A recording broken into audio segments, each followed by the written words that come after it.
What's up everybody, Bloodshed here. Today we're going to look at the Firebird Archon wizard build for patch 2.4.1, and just so you know, this is the PTR. Things can change, builds do change, so I promise to keep it updated throughout the life cycle of season 6 and patch 2.4.1 obviously. So let's go ahead and jump straight into the gameplay and how the build functions. So you port into the rift, right? This is my makeshift rift here. And you come across some enemies and you're going to cast Arcane Torrent right away. And what that's going to do is that's going to stack your Chantodo stacks really fast. So Chantodos is what we're going to be rocking this build. So obviously the Chantodo set. And it stacks up to 20, right? So we're going to keep casting that till we get to 20. What you want to do is, if you are in danger, as you go up in greater rift levels, you can't really take too many hits, so you can use Frost Nova to keep enemies CC'd. It's perfectly fine. We are using Ring of the Zodiac, so it will pull sometimes. Ring of the Zodiac lowers the cooldown of like random abilities on your bar, but you have to do it at high greater rifts. Like, there's really no choice, right? So it's a good way to stay alive. So you're casting this, you're spamming this, you're like, get off me, yo, right? Stay alive. And as soon as you hit 20, that's when you pop Archon form. Boom, Archon form. And you pretty much only want to use Q. If you're face tanking a Rift Guardian, it's better to use the beam because it does 779 weapon damage as opposed to 604 weapon damage. Obviously if you cast adds, then you can go back to the AoE. But yeah, so pretty much Q spam, and we're using teleport. So you can easily get around. You're going to be able to pop from pack to pack, blowing them up. And you might wonder, like, at what point does the Firebird come in, right?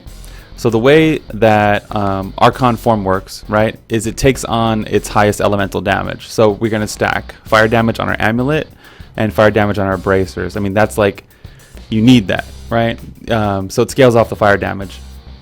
Since these abilities are now fire damage, that's where it actually synergizes with the Firebird set, right?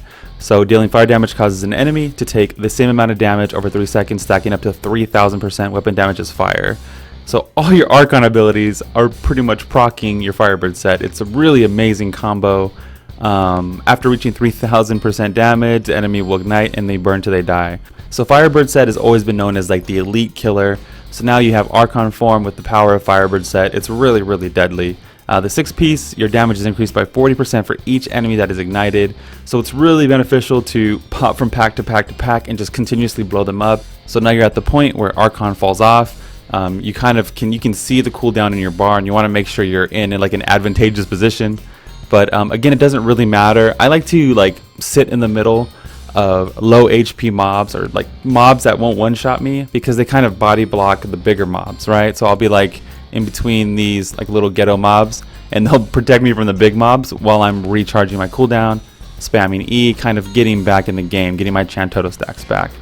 And that's pretty much the rotation. The way I like to play Archon is the same way I like to use Aether Walker in wizard builds.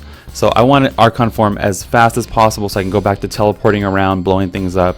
So I really found that being around 60% cooldown reduction, in addition to using the Gogok of Swiftness, was the best thing for me. Like, literally having the ultimate amount of CDR is amazing. Gogok actually gives you dodge chance now as you go up in levels. Bane of the Trap is a must because you're in the thick of the shit, right? And you're just in between everything. Bane of the Trap is really, really powerful. Stricken Gem, I would not use Stricken Gem, but I talked to a few like really high level wizards, and they told me that Stricken Gem is a must when you're pushing greater rifts. So maybe we can say, if you're pushing for rank 1 or you're pushing for whatever, Bane of the Stricken is amazing because we do that elite damage. So we really dunk on elites even without Bane of the Stricken. But I'm going to go ahead and put it in the build. We're going to go with Bane of the Stricken. And if you're doing lower level rifts, I would recommend Bane of the Powerful. So you can swap out the gems, no problem.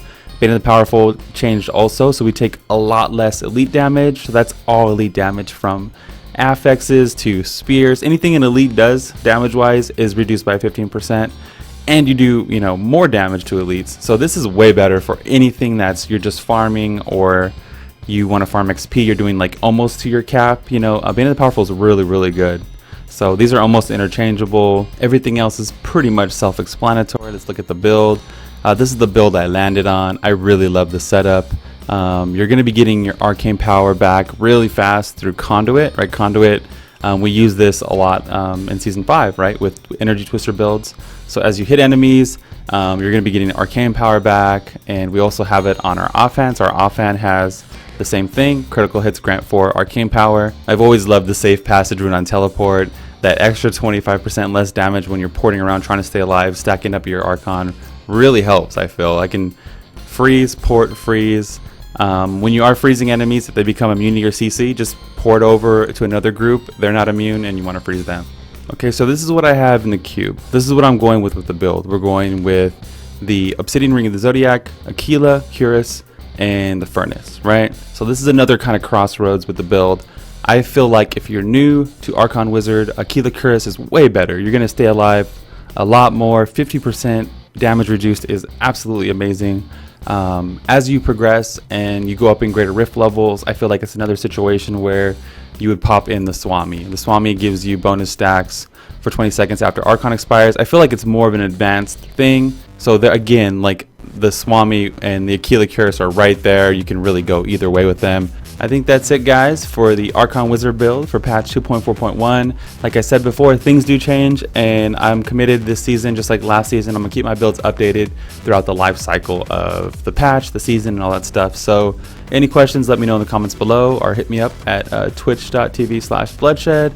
I'm going to be streaming pretty much. I stream Diablo all the time, 50 hours a week. So any questions, hit me up there. And this is Bloodshed. I'm out. Peace.